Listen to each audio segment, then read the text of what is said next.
नमस्कार आपण समस्त को गुप्त तंत्र विद्या चैनल रे स्वागत। आज मु आपण मानकु जेउ मोहिनी विषय कहबी सेई मोहिनी पृथ्वीर सर्वश्रेष्ठ मोहिनी अटे।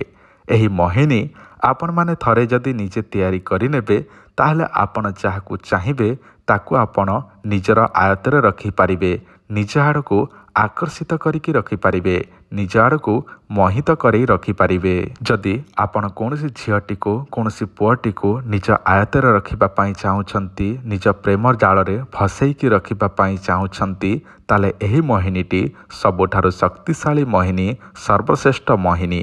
एही मोहिनी आपण थरे जदि व्यवहार करिदेबे ताले से आपणको पाखरे सब दिन पई हाथ मुठा रहिबो, आपण चाहा कहिबे से मानिबाकू लागिबो।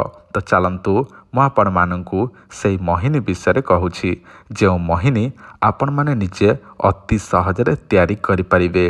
देखंतु आपणकू सुनिबा पई सहज लागि पारे किंतु करिले मध्य आपणकू सहज हेबो। जदि आपण सठिक भाबरे करि जानिबे नाही ताले आपणकू कष्ट लागिबो। जदि आपण श्रद्धा विश्वासर सहित सेही प्रयोगटी करिबे ताले आपणक कामटी निश्चिंत भाव हबाकू लागिबो एवं सेही मोहिनीटी आपण व्यवहार करी निजर आयत्तर रखि पारिबे, निजर प्रेमिक प्रेमिका स्वामी स्त्री जहाकू चाहुचंती ताहाकू। तो चलंतु मु आपण मानकू सेही प्रयोग विधि जणै दउछि। जदि आपण माने निजे करि पारु नाहंती कोनोसी तंत्र मंत्र जंत्र प्रयोग किंबा बसीकण मोहिनी प्रयोग करि पारु नाहंती किंबा आपण चाहुचंती निज न करी आम ठारू करैकी ताबिज नबा पई चाहुचंती ताले आमे तैयारी करूछु बसीकण ताबिज, मोहिनी ताबिज, आकर्षण ताबिज। एही ताबिज तैयारी करिबा पई आपणकू आमको जोगाजोग करिबाकू पड़िबो। आपणको मोबाइल आम नंबरटी अछि जो नंबर आपण माने जोगाजोग करिवे एवं आपणकर ना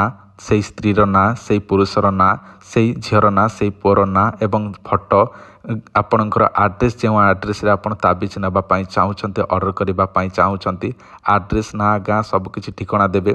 से अनुसार आपण पैसा मध्य पठेइबे फोन पे रे। से अनुसार पूजा विधि करिकी ताबिजटी तैयारी करिकी आपणकू पठेइ दिया जिवो।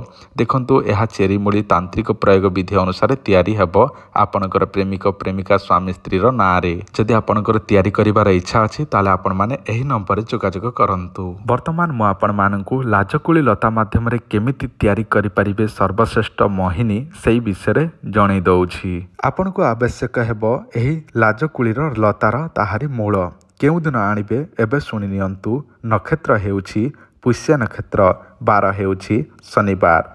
पुष्य नक्षत्र शनिवार जो दिन पड़ुछि ताहारी पूर्व दिन सेई गछर मूल पाखरे यथाविधि अनुसार निमंत्रण पूजा विधि करि नियंतु। सेई गछर चेरटी को आपण आनिबे पुष्य नक्षत्र शनिवार दिन आनिला परे धोई नियंतु सेई चेरटी को एवं ताकू शिला पत्थर रे बाटी की चिक्कण करिकी बाटी नियंतु। ताहा परे आपनकू दरकार हेबो सोरिष तेल।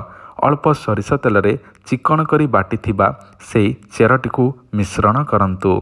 ताहा परे ताकू नियारे अल्प भावरे जाली दियंतु बा तेलटी को गरम करंतु जेमिति कि जोटा कि चिक्कण करिकी बाटी थिबे सेई चेरटी मिश्रण होई जिवो सेई तेल रे। ताहा परे आपणकर तैयारी होई गला मोहिनी औषध। देखंतु दिन तिथि नक्षत्र अनुसार आनिकी एही प्रयोग करिवे। ताहा परे सेई तेल रे मिश्रण करिवे चिक्कण करिकी बाटिकी एवं ताकू गरम करिवे।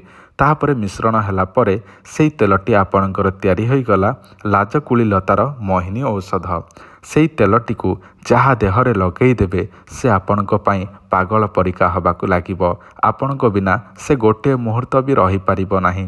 सेई औषधटी जेउ झियो जेउ स्त्री जेउ पुओ को लगेई देबे से आपणक बिना गोटे मुहूर्त मध्य रही पारिबो नाही। देखंतु मु आपण मानकू सब किछि बुझेई देली। आपण सठिक भाबरे बुझंतु एवं सेई दिन तिथि नक्षत्र रे करंतु। देखिबे आपणक कामटी निश्चिंत भाबरे होई जिवो। आ जदि आपणकर श्रद्धा विश्वास आम उपरे अछि, भगवान उपरे अछि, तंत्र मंत्र जंत्र उपरे अछि ताले आपण माने आम ठारो ऑर्डर करिके मध्य ताबिजटी नियंतु। ताबिजर 100% ग्यारंटी रही थाए।